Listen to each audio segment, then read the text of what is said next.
నువ్వు పెట్టే మీడియాకి విశ్వసనీయత ఏముంటది? ప్రాక్టికల్ గా నాది మీడియా పెట్టబోతున్నాను నేను అని చెప్పాక రేపు పొద్దున మేము కరెక్ట్ అండి, జెన్యూన్ అండి అని చెప్తే నిజంగా నువ్వు చెప్పినా కూడా జెన్యూన్ ఎవడో నమ్మడు.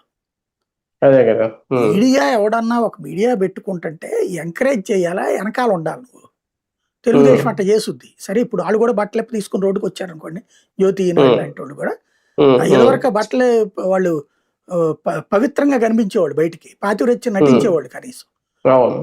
ఇప్పుడు వాళ్ళు వరి తెగించేశారు సాక్ష్యం చూసుకుని.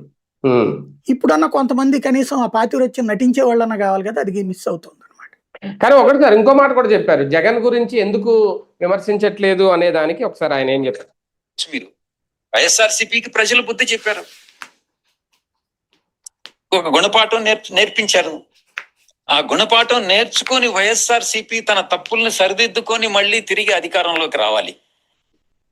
అందుకే టీడీపీ వైఎస్ఆర్సీపీ రెండు దొందే, ఏ మాత్రం తేడా లేదు.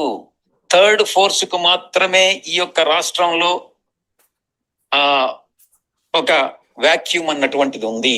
అది సార్, అంటే తప్పులు సరిదిద్దుకుంటే అధికారంలోకి రావాలి వైసీపీ అని చెప్తున్నారు.